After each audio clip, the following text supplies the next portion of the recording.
Hi all, എല്ലാവർക്കും AZB അക്കാഡമിയിലേക്ക് സ്വാഗതം. അപ്പൊ ഇന്ന് ഞാൻ വന്നിട്ടുള്ളത് RRB ഗ്രൂപ്പ് ഡി 2026 പരീക്ഷയ്ക്ക് പ്രിപ്പയർ ചെയ്യുന്ന നമ്മുടെ സ്റ്റുഡൻസിന് വേണ്ടിയിട്ട് ഏറ്റവും ബെസ്റ്റ് ആയിട്ടുള്ള ഒരു ഗൈഡൻസ് ആയിട്ടാണ് എത്തിയിരിക്കുന്നത്. അപ്പൊ പ്രോപ്പർ ആയിട്ടുള്ള ഒരു സിലബസ് എന്താണ്, ആദ്യമായിട്ട് പ്രിപ്പയർ ചെയ്യുന്നവരുണ്ടാകും. അപ്പോൾ ഫസ്റ്റ് ഓഫ് ഓൾ പറയട്ടെ, കൂടുതലായിട്ട് നിങ്ങൾ ചെന്നൈ സോൺ ആയിരിക്കും അപ്ലൈ ചെയ്തിട്ടുണ്ടാവുക കേരളത്തിലുള്ളവര്. അതുകൊണ്ട് തന്നെ അത്യാവശ്യം കഴിഞ്ഞ എക്സാം വെച്ചൊക്കെ കമ്പയർ ചെയ്യുമ്പോൾ ഹൈലി കോമ്പറ്റീഷൻ ഉണ്ടാകും. അതുപോലെ തന്നെ വേക്കൻസീസ് നമുക്ക് കമ്പാരിറ്റീവ്ലി കഴിഞ്ഞ വർഷത്തേക്കാളും അല്ലെങ്കിൽ 1000+ വേക്കൻസിയിലൊക്കെ അത്യാവശ്യം നല്ല രീതിയിലുള്ള കോമ്പറ്റീഷൻ ഉണ്ടാകും. സോ നമ്മൾ സാധാരണ രീതിയിൽ പ്രിപ്പയർ ചെയ്യുന്ന പോലെ അല്ലെങ്കിൽ PSC എക്സാമിനൊക്കെ പ്രിപ്പയർ ചെയ്യുന്ന പോലെ നമ്മൾ പ്രിപ്പയർ ചെയ്ത് കഴിഞ്ഞാൽ ഈ ഒരു എക്സാം നിങ്ങൾക്ക് ക്രാക്ക് ചെയ്യാനും ജോലിയിൽ കയറാനായിട്ട് വളരെ ബുദ്ധിമുട്ടാണ്. സോ പ്രോപ്പറായിട്ട് എക്സാമിനെ മനസ്സിലാക്കി, പാറ്റേൺ മനസ്സിലാക്കി, എക്സാമിന്റെ രീതിക്ക് അനുസരിച്ചിട്ട് വേണം നമ്മൾ എന്ത് ചെയ്യാൻ വേണ്ടിയിട്ട് എക്സാമിന് പ്രിപ്പയർ ചെയ്യാനായിട്ട് വേണ്ടത്.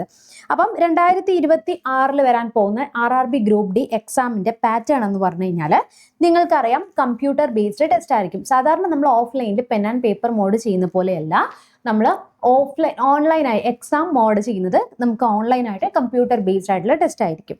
ഇനി അതിൽ എത്ര ചോദ്യങ്ങൾ ഉണ്ടാകും? ടോട്ടൽ 100 മാർക്കിന് ചോദ്യങ്ങളായിരിക്കും. അതിൽ ഓരോന്നിനും ഓരോ മാർക്ക് വീതമാണ്.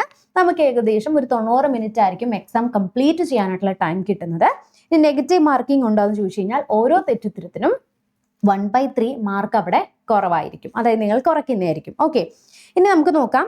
ഇനി പരീക്ഷയുടെ ആദ്യം തന്നെ നമുക്ക് സിലബസ് പ്രോപ്പർ ആയിട്ടൊന്ന് മനസ്സിലാക്കാം. അപ്പോൾ ഇതിന്റെ സിലബസ് എന്ന് വെച്ച് കഴിഞ്ഞാൽ എങ്ങനെയാണ്? മാത്സിന് 25 ചോദ്യങ്ങൾ ഉണ്ടാകും. ടോട്ടൽ മാർക്സ് എന്ന് പറഞ്ഞു കഴിഞ്ഞാൽ 25 ആണ്. ഇനി റീസണിങ്ങിന് 30 മാർക്ക്, അതുപോലെ തന്നെ 30 ക്വസ്റ്റ്യൻസ് 30 മാർക്ക്. ജനറൽ സയൻസിന് നമുക്ക് ഫിസിക്സും കെമിസ്ട്രിയും ബയോളജിയും ഇൻക്ലൂഡ് ചെയ്ത് 25 ചോദ്യങ്ങൾക്ക് 25 മാർക്ക്. പിന്നെ ജനറൽ അവയർനെസ്സും കറണ്ട് അഫേഴ്സും കൂട്ടിയിട്ട് നമുക്ക് 20 മാർക്കാണ്. 20 ക്വസ്റ്റ്യൻസിന് 20 മാർക്കായിരിക്കും നമുക്ക് എന്ത് ചെയ്യുന്നത് ഇവിടെ വരുന്നത്. ഓക്കെ, ഇനി നമുക്ക് ഓരോന്നിൻ്റെയും ഡീറ്റെയിൽ ആയിട്ടുള്ള സിലബസ് ഒന്ന് നോക്കാം. അപ്പോൾ ഇവിടെ നോക്കിക്കഴിഞ്ഞാൽ ഏറ്റവും കൂടുതൽ നമ്മൾ ഇമ്പോർട്ടൻസ് കൊടുക്കേണ്ട ഏരിയാസ് എവിടെയാണെന്ന് വെച്ച് കഴിഞ്ഞാൽ RRB ഗ്രൂപ്പ് ഡി എക്സാമിന് മാത്ത്, റീസണിങ്, സയൻസ് എന്ന ഭാഗങ്ങൾക്കാണ്. ഇതിൽ തന്നെ നമ്മൾ എന്തിനെ ബേസ് ചെയ്തിട്ടുള്ള അല്ലെങ്കിൽ എന്തായിരിക്കണം നമ്മൾ പഠിക്കേണ്ടതെന്ന് ചോദിച്ചു കഴിഞ്ഞാൽ NCERT CBSE സ്കൂളിലെ NCERT school text book base ചെയ്തിട്ട് വേണം നമ്മളിവിടെ പഠനമായിട്ട് മുന്നോട്ട് പോകാൻ വേണ്ടിയിട്ട്.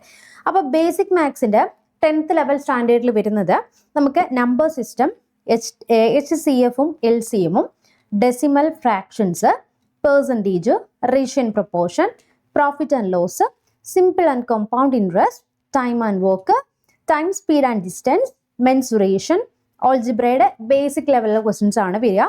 പിന്നെ geometry, data interpretation, age base ചെയ്തിട്ടുള്ള പ്രോബ്ലംസ്, പിന്നെ സ്റ്റാറ്റിക്സിന്റെ ബേസിക്സ് ആണ് വരുന്നത്.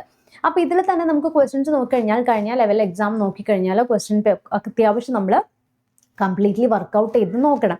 ബിക്കോസ് അത്യാവശ്യം ടൈം കൺസ്യൂമിങ് ആയിട്ടുള്ള ക്വസ്റ്റ്യൻസ് ആയിരുന്നു. അല്ലെങ്കിൽ നമ്മൾ മോക്ക് സിമ്പിൾ ആയിട്ടുള്ള ട്രിക്ക് ആൻഡ് ടിപ്സ് ഒക്കെ യൂസ് ചെയ്ത് പഠിച്ചില്ല എങ്കിൽ, നമുക്കത് വളരെ ബുദ്ധിമുട്ടായിരിക്കും.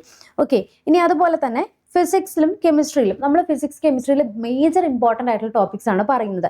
മസ്റ്റായിട്ടും ഇത് ബേസ് ചെയ്തിട്ടുള്ള ന്യൂമറിക്കൽ പ്രോബ്ലംസ് നമ്മൾ ചെയ്തു നോക്കണം. അപ്പോൾ അതിൽ motion, force and laws, work, energy and power, heat, electricity, അതുപോലെ തന്നെ യൂണിറ്റ്സ് ആൻഡ് മെഷർമെൻറ്റ്, അതുപോലെ ലൈറ്റ്. കേട്ടോ, ഇത് മിസ്സായി പോയതാണ്.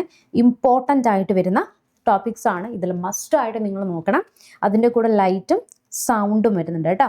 അപ്പം ഇത്രയും മസ്റ്റായിട്ട് നമ്മൾ എന്ത് ചെയ്യണം, നോക്കണം. ഇത് ബേസ് ചെയ്തുള്ള ഗ്രാവിറ്റി കേട്ടോ. യെസ്, ഗ്രാവിറ്റിയുടെ ക്വസ്റ്റ്യൻസ് വന്നിട്ടുണ്ടായിരുന്നു. അപ്പം ഗ്രാവിറ്റിയുമായി ബന്ധപ്പെട്ട ഏരിയാസ്, അത് ഇമ്പോർട്ടൻ്റ് ആയിട്ടുള്ള ഏരിയാസ് ആണ് ഞാൻ പറഞ്ഞിരിക്കുന്നത്. ഇനി matter, chemical reactions, acids and bases, metals and non-metals, periodic table, carbonized compound and atoms. കേട്ടോ, ഇതൊക്കെ ഇമ്പോർട്ടൻ്റ് ആണ്. Metals and non metals, yes, ഇതൊക്കെ വരുന്നുണ്ട്. പിന്നെ റിയാക്ഷൻസ് ഒക്കെ, യെസ്, ഞാനിവിടെ കൊടുത്തിട്ടുണ്ട്. കെമിക്കൽ റിയാക്ഷൻ ആണ് ഏറ്റവും ഇമ്പോർട്ടൻ്റ് ആയിട്ട് വരുന്നത്. സാധാരണ നമുക്ക് കെമിസ്ട്രിയിൽ നിന്നുള്ള മാത്തമാറ്റിക്കലി ബേസ് ചെയ്തിട്ടുള്ള ക്വസ്റ്റ്യൻസ് കുറവാണ് വരുന്നത്, പക്ഷേ കഴിഞ്ഞ ഗ്രൂപ്പ് ഡിക്ക് ചോദിച്ചിട്ടുണ്ടായിരുന്നു.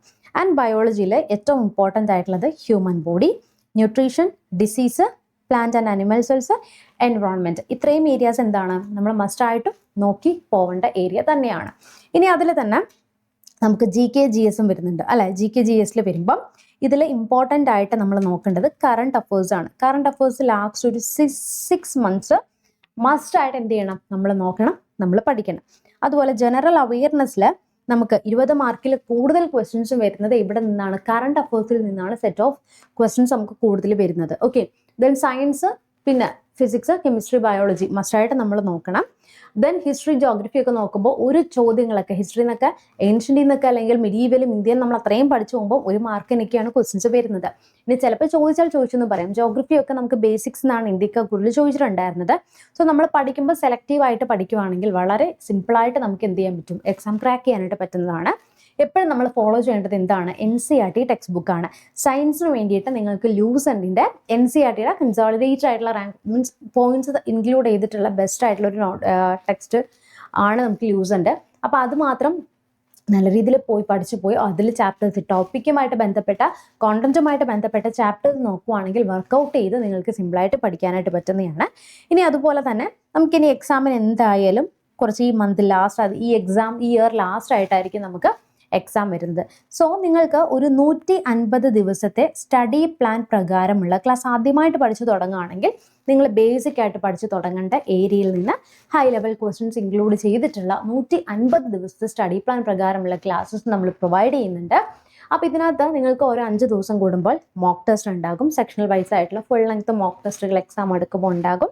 NCERT PYQ ബേസ് ചെയ്തിട്ടുള്ള ലൈവ് ക്ലാസ് ഡിസ്കഷൻസ് ഒക്കെ നിങ്ങൾക്ക് ഉണ്ടാകും.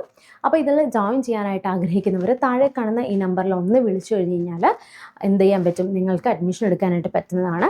അപ്പോൾ താഴെ കാണുന്ന നമ്പറിൽ ഒന്ന് വിളിച്ച് ഉടൻ തന്നെ നിങ്ങളുടെ സീറ്റ് ഉറപ്പിക്കുക. എന്തെങ്കിലും സംശയങ്ങളെങ്കിൽ കമൻറ്റ് ബോക്സിൽ കമൻറ്റ് ചെയ്യുക, അല്ലെങ്കിൽ താഴെ നമ്മളൊരു ഗൂഗിൾ ഡോക്ക് കൊടുത്തിട്ടുണ്ട്, ആ ഫോം ഒന്ന് ഫില്ല് ചെയ്താലും മതിയാവും കേട്ടോ. അപ്പോൾ നമുക്ക് എന്ത് ചെയ്യാം, നെക്സ്റ്റ് ഒരു വീഡിയോയിൽ വീണ്ടും കാണാം. Chill then bye and thank U.